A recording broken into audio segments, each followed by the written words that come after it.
Good afternoon, ladies and gentlemen. It's a pleasure to be standing here this afternoon and to see you all excited. And I once again want to welcome you to the TICTeC 2025 conference. So, I am Ahmad Aluko from Nigeria, and we'll be talking on tech for better elections, countering information disorder in Nigeria elections. So I want to believe we understand what election is, especially from the Nigerian perspective. Elections are ceremonious events. You see people from all walks of life coming into the country. What are they up to? And then the most populous black nation in the world. Who do they want to vote for? Who do they want to give the power to lead the country? So that's why I said elections are ceremonious. You see aircrafts coming in, going out, foreign observers coming in, going out, a lot of Nigerians in the diaspora coming in, going out, and then you wonder why, what are they here for? So during our elections, we understand that one of the issues that has continued to plague our election and characterize our electoral process is mis and disinformation. So you understand that in some contexts, in the last 10, 15 years, what characterized our elections were snatching ballot boxes, violence, electoral malpractice. Those were the issues we recorded 10, 15 years ago. But today, the last 2023 general election, information disorder was top of the issues recorded in the election. So you realize that, okay, things are moving from those electoral violence, malpractice, overvoting, underage voting, to what I would call cyber warfare. So people are seated in one part of the room, they are posting a lot of things, and then you're wondering how, why, from where. And if not for people like us who have the knowledge, who can easily run a quick check through, a lot of people would have believed that, oh, is this actually true? And so when they believe some of these things, it shapes their belief system and how they see elections. So the outline of my discussion will be on election-related information disorder trends and cases across Nigeria, interventions towards combating information disorder, deploying the median tool for claim sourcing, verification, debunking, and then recommendation. So let's go to the trends and cases. For all elections, you do not have the same trend and cases. So for every election, you have different trends and cases.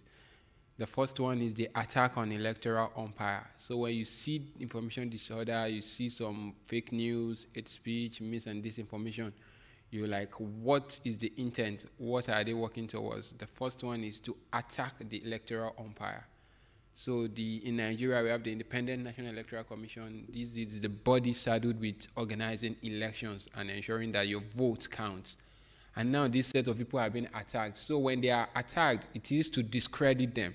So when you discredit such a body, whatever result that is coming out from that kind of a body is already what? Is already flawed. Also attacks on the electoral process. So in Nigeria, there are different processes. Months to the election, you go ahead, submit your information, and get your voter card, which makes you eligible to vote once you are 18 years old. From there, you wait for electoral timetable, then you move to your polling unit, you get accredited, and then you vote. But when the process is being attacked, that already gives a imbalanced situation. Also, cases of electoral malpractice and violence, which was what I mentioned that we were recording in the years before. Now they are using these cases of electoral malpractice as a form of information disorder. For example, they are voting somewhere, and then maybe let's say they are voting at the polling unit right in front of your house, and then you see that they are fighting or they are shooting or there is a kind of unrest. You would not want to go out and see what's happening. So they are already limiting, that's already apathy on your side. Misleading narratives about the Constitution and Electoral Act. I think in Nigeria, during every election, there is a new Electoral Act. The lawmakers say they are making those electoral acts to make the process easier. But at the end of the day, they are creating more bottlenecks for the people because interpretation of these acts and the constitution becomes ambiguous over the years. Also, attacks on security institutions and personnel. So security institutions are supposed to maintain law and order during the elections, but when they are being attacked, when they become the object of attacks, then you understand that the system, there is something wrong with it. So let's go to some of the cases. I think for some of us who might be familiar with some of these cases. So the attacks on electoral umpire.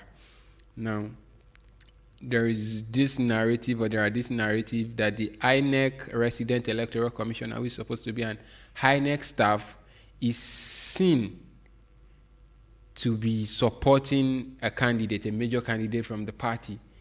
So you could imagine you get to the polling unit and you see an INEC resident electoral commissioner supporting a candidate on the ballot. That already shows that they are biased, that already shows they are impartial. But in actual sense, this image is false. It is not a true image. It is not what it says it is. Another instance is saying, okay, they are circulating election results from IREF. So in Nigeria, the IREF is the portal where when everyone is voting, you can see as the votes are coming in. And then you get to the IREF and then you see a result that is different from what is supposed to be there. So these are some of the ways the bad actors, those who are fueling this information disorder, these are some of the ways they are trying to change the mindset and the minds of the people towards election. Also, cases of electoral malpractice and violence. You see pictures at the comfort of your home, you see pictures, and then they say ballot boxes have been snatched, ballot boxes have been scattered, or you see thugs bringing guns to where you're supposed to vote. Your first sense is, how do I run for my safety? So these are some of the things you see. Also, attacks on people, candidates, and structure. So these bad actors realize that there are some set of people that they hold the enormous power, they have the influence, the charisma, they can lead their people and tell them, okay, yeah, this is where we are going, this is not where we are going. So they are being attacked in guise for, okay, we're campaigning for our candidates too. So you put fear in the people. You can imagine when someone that you think is larger than life and the person is being attacked. So you understand the severity of some of these issues. Misleading narratives about the Constitution and Electoral Act. That was what I mentioned earlier. For every election in Nigeria, we get to see new electoral acts from the parliament, which is supposed to simplify the process, but they eventually become even more ambiguous for the people to interpret. For instance, during the last election, they said election results will be transmitted in real time. That is what is in the Constitution. So when after some time you do not see the election results, then you start asking the question, what does it mean to say in real time? So these are some of the ambiguities that, okay, if they had said, okay, maybe in 24 hours or in 48 hours, the election results will be transmitted, that makes it more clear. But when you use words like in real time, how do you quantify in real time? So these are some of the issues that you see, and then they weaponize them in form of information disorder. So what are the interventions? We at the Center for Democracy and Development, we understand that, okay, these are the issues. So how do we combat them? We cannot just come into the rooms like this or go outside, stand and keep talking about the problems. What are the solutions that we can provide to some of these problems? So the first one is fact checks, fact shield, and explainers. So you do fact checks to combat narratives. The narratives are already out there, they're circulating, and you need to combat them in real time. Fact sheets are more like explainers. So you identify some of the things that will trend in the future, and you explain to the people. For instance, during elections in Nigeria, it's not even in Nigeria, everywhere people die. And then you preempt that, okay, a candidate might die before the election. So what happens when a candidate dies? So you make a fact sheet and explain, okay, these are the steps. You go back to the nomination process and you nominate another person. Or if it's a position where there is a president and vice president, when the president dies, the vice president automatically assumes the vacant position. We do deploying tools and applications. I think that is where we find more interesting in this gathering, where we deploy tools and applications. So I wouldn't want to mention some tools here right now, but there are tools where you use to aggregate and crawl across social media. So you look for some keywords. like election, politics, Nigeria. So some of these keywords, you put them into the tools like Mentionlytics, tools like Newsweek, tools like Meltwater, and then they aggregate whatever is going on across the social media and they bring it to you. So you're able to sieve through and pick out the ones that are important for you. I'm very sure during elections in Nigeria, 1 week to elections in Nigeria, all across the globe, Nigeria starts trending. You go to Twitter, Nigeria trends, you go to Facebook, Nigeria trends, Instagram, because now there are calculated attempts from across the globe as to what is happening in Nigeria. Also, we do audiovisual explainers, we use soldiers of mouth and field observers. So for a country like Nigeria, you understand that not everyone have access to the internet. Not everyone can access the internet or have a portable device to access the internet. So we still have a lot to do at the grassroots level where there are no internet connectivity. So you deploy soldiers of mouth and field observers. These are people that move from one location to another, one locality to another, to see people's opinion and understand that, okay, what are the people saying? The necessity of this is most of this narrative starts from the offline space. So while you're seated here in groups, while we're having lunch, you start fueling some of these narratives. And before you know it, it has spread across the whole of Mechlin. And you haven't even seen it on social media yet. So maybe someone will now take the courage and be like, let me tweet it. And then that's when those of us that might have heard it offline will start contributing to that discussion. So yeah, offline spaces, you deploy soldiers of mouth. Audio visual explainers, public awareness campaigns, radio jingles and adverts. These are what we're familiar with. So you go on TV, you see explainers on what you should do, how you should vote, ways to vote, what to do when you want to vote and make your votes valid, what you should not do to make your votes invalid. Deploying the check by Midan tool. So there is this check by Midan tool that we used in the last election in my office. The tool allows you, it has a backend, a kind of an integration where you integrate, where you can, it's a chatbot for your WhatsApp and Telegram and Facebook. So what you do is you generate a unique number, and then everyone can get the number, and then you just text it. Hey, is it true that something, is it true that the TICTeC 25 conference is happening in Mechlin? And then it sends to us directly at our office. We have the access to the backend, and we can easily do what? We can easily verify that piece of information, and whoever sends it will reply back immediately. So for instance, let's look at one of the claims here. Was Okwebolo disqualified by a magistrate in Abuja? So when you're having elections in Nigeria, one of the trending cases is one candidate goes to court to collect an injunction to maybe disqualify the person or suspend that person. And so when you are suspended or disqualified, you can no longer contest for that election. So people do it a lot, and then you could imagine that on the eve of election, it starts going viral that someone has been suspended. The supporters of such kind of person, firstly, they might be discouraged to go out and vote because your person has been disqualified. That's one. Or you decide that, oh, why would they do this? You jump into the street and start protesting, causing unrest.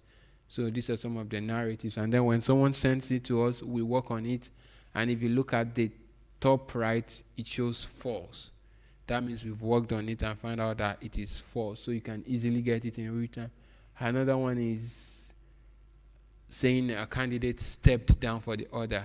So when you say someone steps down for the order, that means you are saying the supporters should also collapse their structure and move to wherever they stepped down for. And now this kind of information starts going viral, and before you know it, people are jumping or cross-carpeting. So these are some of the things you can see. It's actually false. Now let's go to the one that is true. Governor Obaseki's will begin sales of 500 prepaid meters. These are Nigerian terms.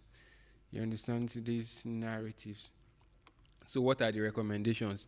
The first recommendation is increase voter awareness and sensitization. Away from election now, we have to, as much as possible, increase people's awareness. People do not have that level of awareness that makes them stand out and understand that, oh, this is true, this is false. Strengthening fact-checking initiatives. At my office, we are trying as much as possible to train journalists, to train researchers, to train academia on how to do basic fact-checking. You can just carry your phone and do a random Google search, and that will solve the millions of problems that is giving you headache. Collaborations and continuous engagement. I can understand that everyone in this room, we are like-minded individuals, so as much as possible we should strengthen collaboration. If there are tools you are developing in this regard, we can come together, test run it. If there are conferences we attend, we share our minds, and so everyone, it becomes a closed circle and we can easily transmit and transfer information. Collaboration and continuous engagement with social media and tech platforms. Tech platforms like Meta, Twitter, all of us will agree with me in recent times. Twitter, Meta, they said they were closing down their community, they were closing down their individual fact checking, and then they were using community platform. There are pros and cons to using community platforms, because everybody now comes online and says, oh, this is true, this is false, unlike relying on fact checking organizations. Then regional collaboration and informed advocacy efforts. We have to go beyond our borders. You might say, oh, it's affecting them in Nigeria, it's affecting them in Africa. But this wasn't the case in the last 10 years. So it actually migrated from somewhere, and now we are dealing with it. So as much as possible, we have to be able to and be open to regional collaborations and informed advocacy effort. Thank you very much.